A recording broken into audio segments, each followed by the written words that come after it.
के नतीजे, क्या अनुमान है? पर हालांकि टीसीएस के नंबर्स क्वार्टर ऑन क्वार्टर थोड़ा इम्प्रूव होंगे, लेकिन ओवरऑल जो स्लो डाउन देख रहे हैं हम अक्रॉस द ग्लोब, उसका इम्पैक्ट तो रहेगा ही आईटी सेक्टर से, इसलिए पूरे सेक्टर से काफ़ी म्यूटेड एक्सपेक्टेशन है। टीसीएस की बात करें तो कांस्टेंट करेंसी टर्म्स में एक्सपेक्ट कर रहे हैं कि 0.6% का ग्रोथ आएगा। डॉलर टर्म में भी ऑलमोस्ट 0.6% ग्रोथ की ही उम्मीद है। रुपी रेवेन्यू की बात करें तो ये एक्सपेक्टेशन है कि कंपनी का रेवेन्यू ऑलमोस्ट 60,160 करोड़ के आसपास आ सकता है। मार्जिन में एक्सपेंशन की भी उम्मीद है by 20 to 40 basis point, because last quarter में कंपनी ने वेज हाइक लिया था काफ़ी एम्प्लॉय के लिए, वो इस टाइम नहीं रहेगा, तो उसके चलते थोड़ा सा इम्प्रूवमेंट होगा। यूटिलाइजेशन भी बेटर हुआ है, एफिशिएंसी भी कंपनी काफ़ी एफर्ट्स कर रही है बढ़ाने के, तो उन सब का इम्पैक्ट मार्जिन पे आएगा। प्रॉफिटेबिलिटी ज़्यादातर फ्लैट रहेगी quarter on quarter, close to 11,100 crore.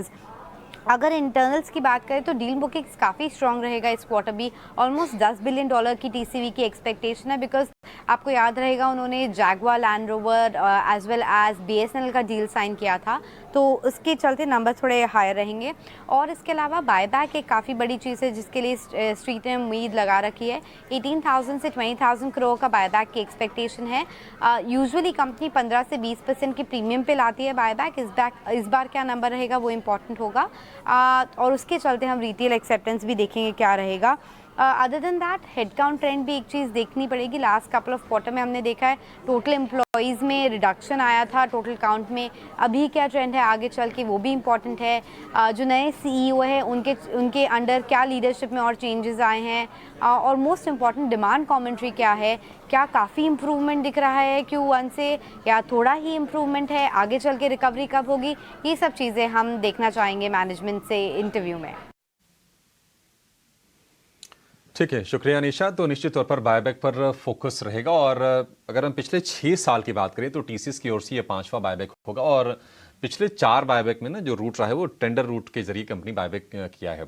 2022 में पिछले साल सभी को याद होगा 4,500 रुपये पर कंपनी ने बायबैक का अनाउंसमेंट किया था। हालांकि उस भाव तक ये शेयर पहुंचने को उम्मीद थी, लेकिन उसके पहले ही रिवर्स गियर लग गया और हमने तेज सेल ऑफ भी आते हुए देखा था टीसीएस के शेयर में, लेकिन मोमेंटम पकड़ा है शेयर ने।